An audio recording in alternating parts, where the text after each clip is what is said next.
You guys know about RBF, resting bitch face? Yeah, I have RFF, resting friendly face. Hello. How are you? Big camp counselor energy, just like, well, happy to be here. Something about my resting friendly face makes people that are just like too cool not like me. They're like, she seems happy to be here. That is suspicious. Does she not know the world is mostly bad? I do. Don't worry. This is just my face. Another thing about myself, I don't think my gender is one thing. I don't understand how anyone thinks anything is one thing. It kind of blows my mind. My gender is a wonderland, you know? That's where I've landed.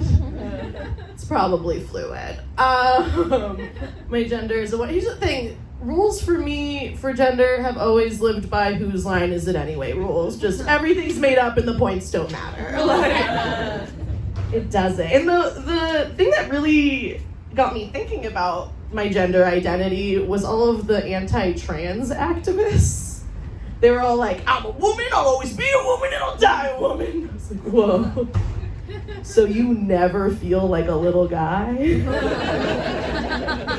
Not even when you ask for help at the grocery store? Not even when you send your food back at a restaurant? You never feel like a little guy? Wild to me.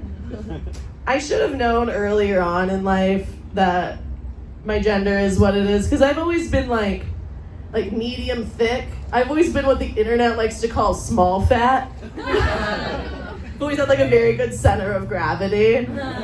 And like, as a youth in the early aughts, I was like never jealous of like women in bikinis. I was always jealous of like how good Diane Keaton looks in a suit. I was just a little bit more slender. I'm gonna rock that blazer so good. It's true.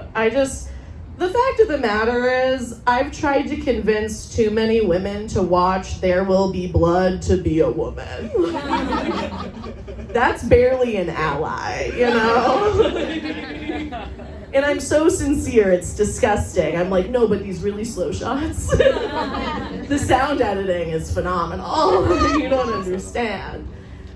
And so the other day I was trying to convince a woman to watch There Will Be Blood.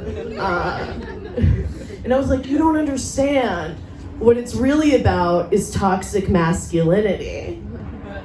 And she was like, do the men watching it know that? It's like, no. That would be like if men understood Fight Club. It's not gonna, you know what I mean? It's not gonna happen. So silly. I love There Will Be Blood, but I want to make it very clear that I do not support method acting. We're in LA, most of us know what method acting is. In case you don't, it's when you're in character forever. It's when you just are like, how can I make everyone's life more difficult? Just be on all of the time. And I've been a production assistant too many times to approve of method acting, is what it is. Like, can you imagine trying to get Daniel Day-Lewis his lunch? He's just like, I've abandoned my child, where's my child? And it's like, so did you want the Cobb salad, or, I don't know, Daniel, I'm sorry. And so I did a little digging on Daniel Day-Lewis because it was late at night and I didn't want to just sit with my thoughts, you know? So I'm scrolling through Daniel Day-Lewis's IMDb and I see that his first movie I had forgotten was in 1989 called My Left Foot, right? He played a man with cerebral palsy who could only control his left foot. It's right in the title. You guys, he stayed in character for that movie. He made people carry him from set to set in between things. Are you kidding me? He won awards. He continued to work. They said this man's the best actor of all time. But we don't work with Katherine Heigl because she's difficult. I smell sexism.